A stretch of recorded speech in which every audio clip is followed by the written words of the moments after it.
Have you ever wondered what it really takes to get into a selective college today? This video explains how 4 students are likely to fare after applying to colleges ranging from state flagships all the way through the Ivy League.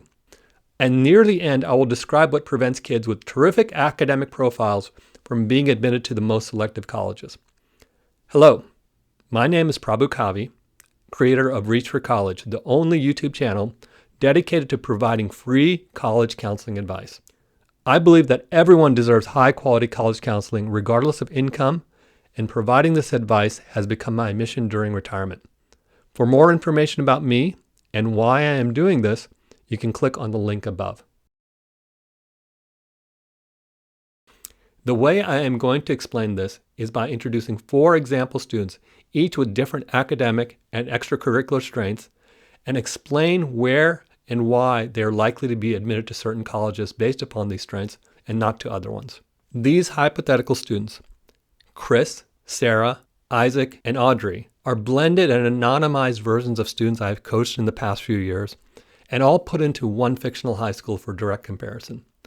This approach allows me to share what I have learned through coaching dozens of students and seeing the results of hundreds of application decisions while preserving the confidentiality of the individual students I have coached. I have classified colleges into 6 tiers of selectivity, with Tier 1 being the most selective and Tier 6 being the least selective. Tier 6 consists of about 30 state flagships that are nearly open admission, whereas Tier 1 contains only 6 colleges that each admit less than 5% of its applicants. We will get into the details of each tier soon. So why 6 tiers? I found that by breaking selected colleges into 6 tiers, colleges within the same tier tend to have similar admission criteria, whereas admission to the next tier up is significantly more difficult. Now, before we go on, I want to let you know that I'm primarily classifying colleges into tiers by admit rate. I might occasionally change the classification of a college, like when a college encourages many applications by not having a supplemental essay, but otherwise it's going to be by admit rate.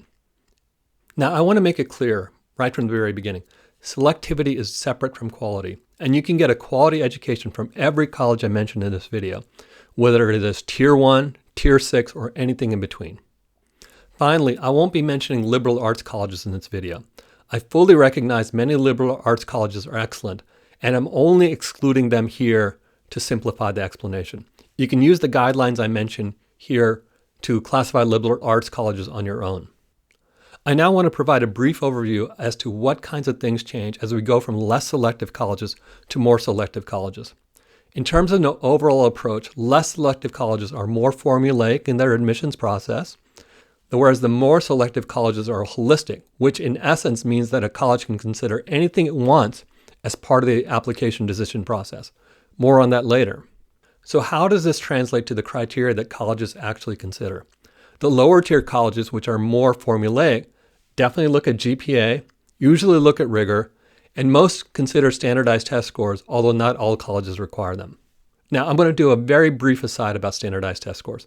At the time I'm making this video, an increasing number of colleges are requiring test scores, and most others recommend them.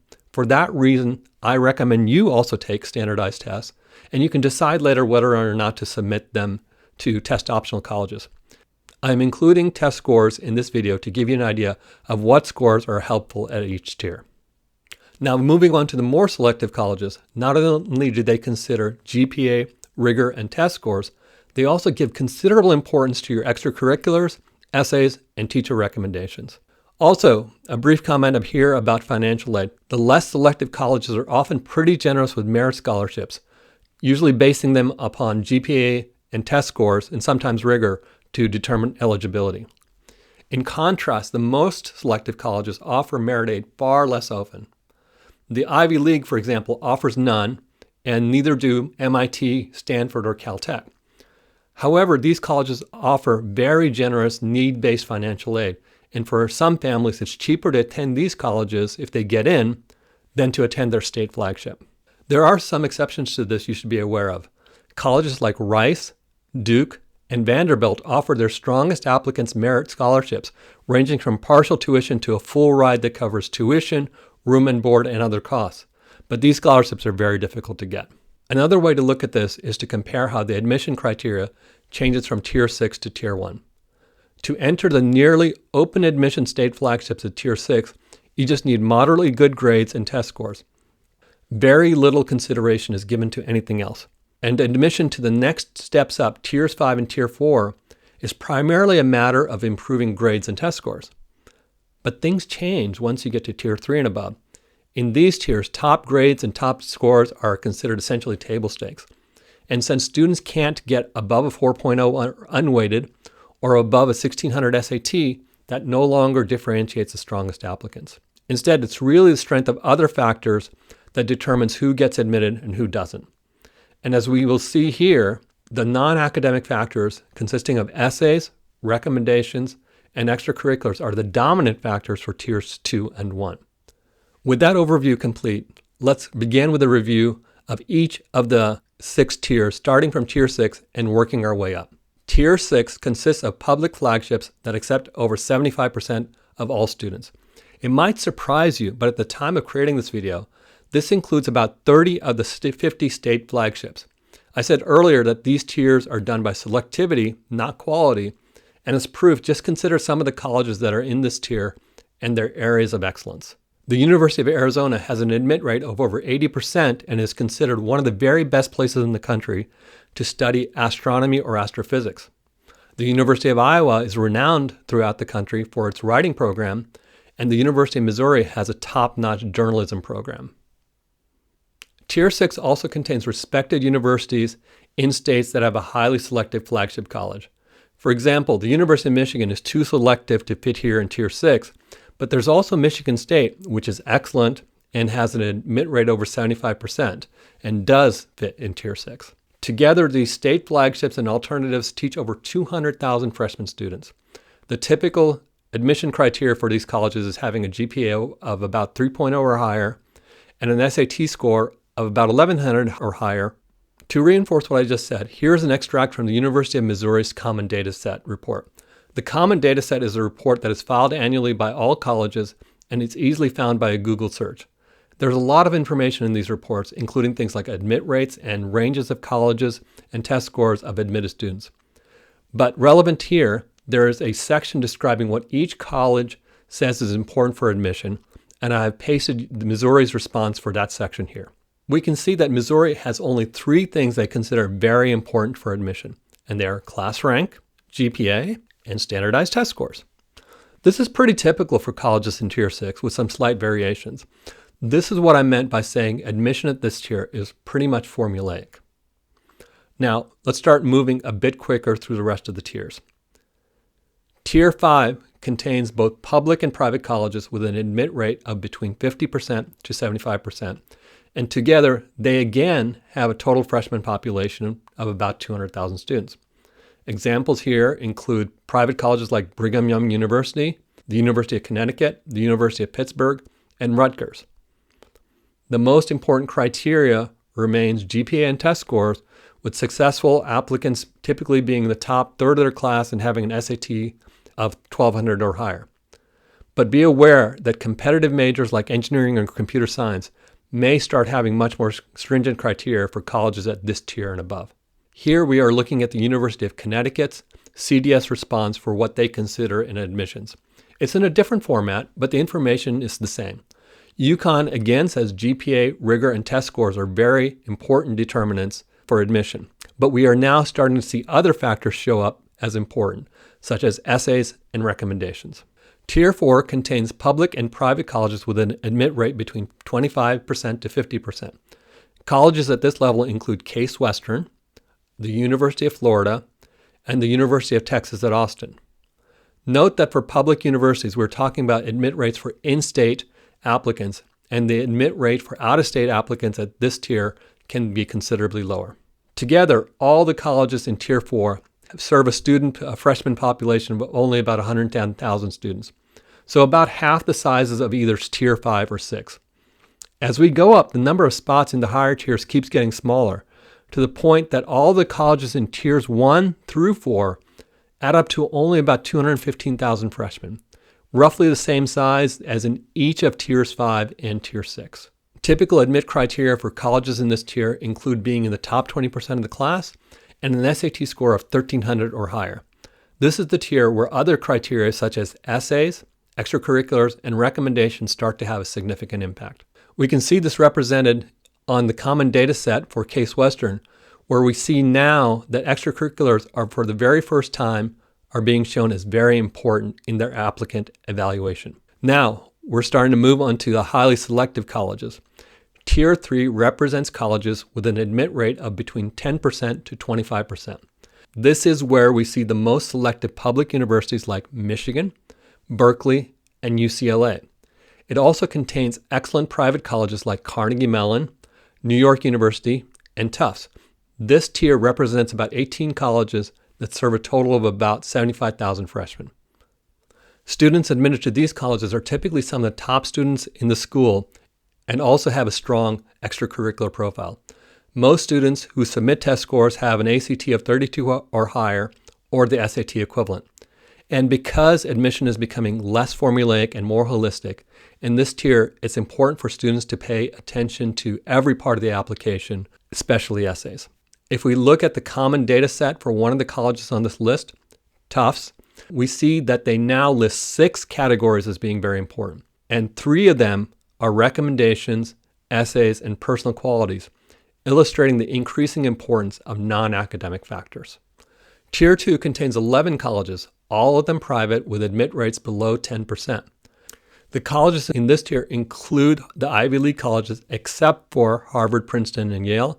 It also includes colleges that are academic peers of these Ivy League colleges, such as Duke, Johns Hopkins, and the University of Chicago. These are some of the most desirable colleges in the country. But aside from having a slightly higher admit rate than the colleges in the tier above it, all of the colleges in Tier 2 primarily use early decision rather than early action like the Tier 1 colleges do. They do this because these colleges want to admit and lock in the best students that apply early, preventing them from later applying to the Tier 1 colleges in regular decision. The students admitted to colleges in Tier 2 typically have very similar GPA, rigor, and test scores as those admitted to Tier 3. But getting admitted to Tier 2 or Tier 1 requires more than checking off all the right boxes in terms of GPA, test scores, extracurriculars. At this point, they're looking for applications with both no glaring weaknesses plus something extra special in your application. We'll explore what this means when we start looking at the student profiles. Here we are seeing the common data set for Dartmouth. Note that the number of items shown as very important has risen from 6 to 8, suggesting again that their holistic admission process takes many things into account. Now, we're finally to Tier 1, which contains the 6 most selective colleges in the USA, all with admit rates of 5% or below at the time of this video. This includes 3 Ivies, Harvard, Yale, and Princeton, as well as MIT, Stanford, and Caltech. What distinguishes colleges in this tier from Tier 2 is that Tier 1 colleges only offer early action rather than early decision. In other words, students can apply early to one of these colleges in November, be offered admission in December, and still evaluate all other options from regular decision through April before committing in May. They're so confident that students will choose their college that they don't even require a commitment when applying early, unlike the colleges in Tier 2 that want to lock in their students. The competition for Tier 1 is intense, and it's worth remembering there are only 8,000 spots for freshmen across all 6 colleges put together. And many of those spots are reserved for athletes and most reserve another batch for children of alumni. The students which don't have these advantages are competing for perhaps 5,000 spots in all. So each chosen student must have something that the admissions committee found pretty remarkable. In terms of what matters for admission into Tier 1, the short answer is that everything matters, and we can see that most clearly on the Harvard Common Data Set. Rather than put everything as very important, they just went ahead and put everything as considered. In one way, it's a bit of a cop-out on their part, but in another way, it shows that they can consider anything they want for admission and give it any weight that they want. We're now about to turn our attention to the students, but if you've gotten this far, please hit the like and subscribe button, as this tells me you found this video valuable and encourages me to make more videos on topics you may find useful. Thanks very much. we're going to discuss 4 example students from the same high school, each with different academic and extracurricular profiles. We will start initially with just basic information about each one of the students and discuss what tier of colleges they could get into before revealing more information that may allow them to be admitted to higher tiers. I'm going to start with a few assumptions here. First, that none of these students are hooked, which means that none are in a special admissions category that makes admission for them more likely. Second, that colleges are not considering gender or race in their admissions process, even to the extent that the Supreme Court now allows through essays. Third, that the high school is respected enough that its students are regularly applying to the most selective colleges and at least occasionally getting in. Finally, that these students are not applying to the most difficult to admit programs at each college, such as engineering or computer science, or in some cases, the business program. If that sounds like a lot of assumptions to make, in a way it is. But we can't cover everything there is to know about college admissions with just one video, so we're creating a baseline with some starting assumptions that we can build upon even later in this video. The first student we will introduce is Audrey. Audrey has a 3.7 GPA, and that is unweighted on a 4.0 scale. I will use unweighted GPA in all my examples. That 3.7 places her at about the 70th percentile in the school. Now, you might be saying that your school doesn't rank, so this doesn't apply to you. But high schools often provide a grade range distribution to the colleges so that the colleges will be able to deduce a rough percentile rank for students that they're evaluating. In terms of testing, Audrey took the SAT, and her 1280 corresponds to about a 27 on the ACT. Her primary extracurricular is that she's a talented artist and has exhibited her art in local shows. Based upon what we know so far, Audrey is likely to be admitted to colleges at Tier 6 and Tier 5 as she is in the top third of her class and her test scores meet the criteria of being at a 1200. Next up is Chris, a solid student with a 3.8 GPA, placing him roughly at the 80th percentile in his school. He achieved that GPA while taking classes with moderate rigor, meaning a combination of standard tier courses along with some honors and AP courses. Chris has a solid ACT score of 32, and he's also a varsity athlete in basketball. If we look at Chris based upon what we know so far, we can say Chris makes the cut of being accepted to Tier 4 colleges by being in the top 20% of the class and having quite strong test scores that easily cleared the mark there. We now meet Isaac, one of the top students in the school with a 3.9 GPA, achieved while taking a highly rigorous curriculum. This puts him at the 95th percentile in the school, and he also has excellent test scores with a 1560 on the SAT. Isaac is active in a number of extracurriculars, but his real passion is in science, and he has won several regional science awards. Isaac's accomplishments make him a good contender for colleges through Tier 3, assuming he also has good essays and recommendations to fill out the rest of his application. Our final student is Sarah. Sarah has a perfect 4.0 GPA while taking the most rigorous curriculum possible, and she also has an SAT score of 1580. Even though she is the top student in the school, she has a busy extracurricular life, with her highlight being chosen as the editor of the school newspaper. So how can we expect Sarah to do? Since her academic profile is overall stronger than Isaac's, does that mean she's likely to get into Tier 2 or even Tier 1? Probably not. Given what we know so far, Sarah is likely to top off at Tier 3, the same as Isaac. But why is that? Remember at the beginning of this video, I said there is something that prevents terrific students from being accepted to the most selective colleges?